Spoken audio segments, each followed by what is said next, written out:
Good morning. It's our last day to finish our book. Oh my goodness, we've been reading this for a long time. And I'm wondering, are we going to find out about Mrs. Brisbane? You ready? Me too. Here we go. The next morning, when everybody started coming in, I noticed there was a surprise visitor walking in with them as well. Although she looked like a princess, she was leaning and kind of hobbling over. It was Mrs. Brisbane. Welcome back, everybody shouted. It's good to be back, Mrs. Brisbane said. Still leaning on her stick, Mrs. Brisbane hobbled over to see Og and me. Of course, I missed my friends Humphrey and Og, she said. I'm so glad to see you, I squeaked. Og jumped for joy. Boing! Hi, Og. Hello, Humphrey, Mrs. Brisbane said. You know, Humphrey, you're the cause of this. My heart sank to my toes. What can you infer from that? That when she said that made him sad because my heart sank to my toes would mean somebody was feeling, oh no, what did I do? What did I do? I squeaked. Our teacher turned to the class. You see, I was running a little late for school that morning. I was already in my car when I realized I'd forgotten Humphrey's fresh vegetable treat. As I ran back to my house, my heel caught on the front step and I tumbled down and broke my ankle. She lifted a corner of her long skirt and showed us her cast. I'm unsqueakably sorry, I told her. I couldn't reach my phone and Mr. Brisbane wasn't home, so I couldn't call the school to tell them I wouldn't be in, she explained. So that's why Principal Morales had been so confused that morning. My neighbor finally found me and took me to the hospital. I had to have an operation on my ankle before I could start walking again, she continued. But of course, it was all my fault, not Humphrey's. What did I forget to do, Kelsey? You forgot to pay attention to what you were doing, Kelsey answered. At least I wasn't pie-whacked about what had happened anymore. The mystery was solved at last. I was happy to have our teacher back, but I wish she'd learned to be a ballet dancer instead of breaking her ankle. Ouch! Mr. E brought a chair for Mrs. Brisbane, and it was time for Mr. Morales and Mrs. Wright to judge the costumes. I dove down into my bedding, found my yarn, and put on my costume. Mr. Morales and Mrs. Wright smiled and whispered as they watched my friends parade around the room.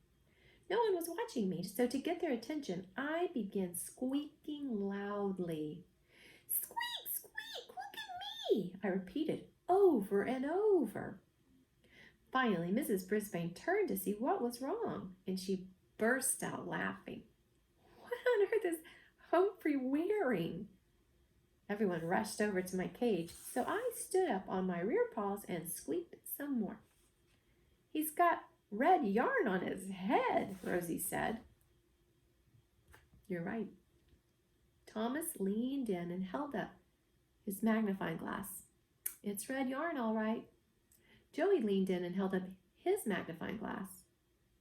It looks like hair, red hair. Kelsey giggled. He looks like a redhead from the Redheaded League story. I guess it took a redhead to recognize another redhead. Everyone was laughing and pointing, except Mr. Morales and Mrs. Wright. They were whispering and pointing. Who gave Humphrey that yarn? Mrs. Brisbane asked. No one answered.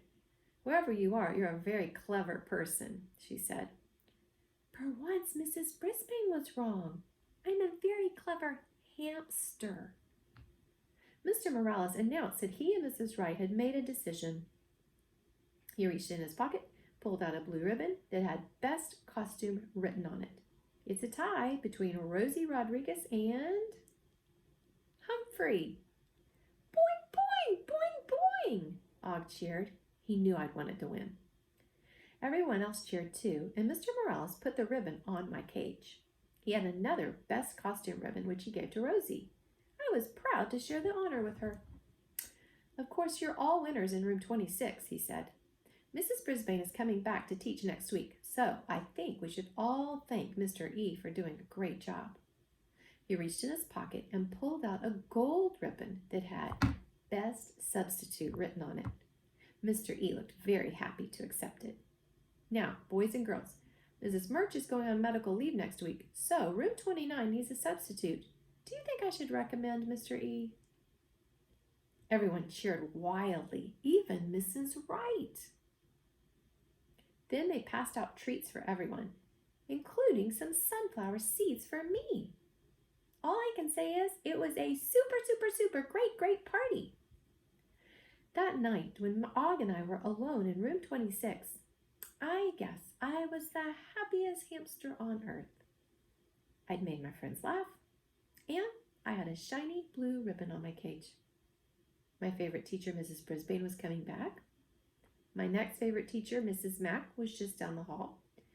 My other favorite teacher, Mr. E, would still be at Longfellow School for a while.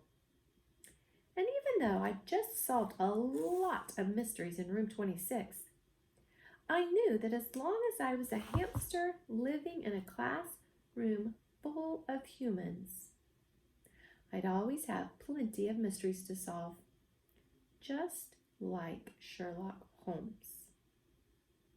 Humphrey's Detectionary. Sometimes even excellent clues can lead you in the wrong direction, but it doesn't really matter if everything ends up well and your teacher comes back. These are Humphrey's top 10 tips for beginning detectives. Are you ready? Number 1, to be a detective, you need a mystery to solve. They are everywhere, especially when humans are around. Humans need a lot of help. Number 2, to find the clues, you need to solve a mystery. It's important to watch and listen to everything. A cage is a good watching place.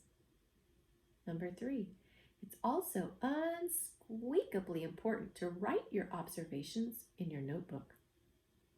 You will also need a pencil or pen. It's a good idea to hide your notebook behind a mirror in your cage. Number 4, if you don't understand something, like a mystery word, studying things around it will help you work it out. If you're going to watch and listen, you have to be very quiet and not make a peep or a squeak. Number 6, some detectives like Sherlock Holmes wear funny hats. I'm not sure why. Maybe it makes them think better. But you don't have to wear a hat to be a detective. Number 7, it's important to know when it's safe to go searching for clues, especially when you're going in and out of a cage. Number 8, one mystery often leads to another, and one solution often leads to another. Number 9, never ever give up. This is a good rule for detectives and everyone else. Number 10, read a lot of good mystery stories. They're fun and they make you think. All right, guys, guess what? The end. We're at the end of our story. Let's give a big round of applause for this one. All right, I love this story. I don't know about you. It's hard. I don't know if I like the first one that we read at the beginning of the school year or this one better. What do you think? Let me know in your comments. Maybe your favorite part too. I'd like to know that. Well, so next week on Monday, we will start with I can't wait. All right, guys, have a great weekend. I love you.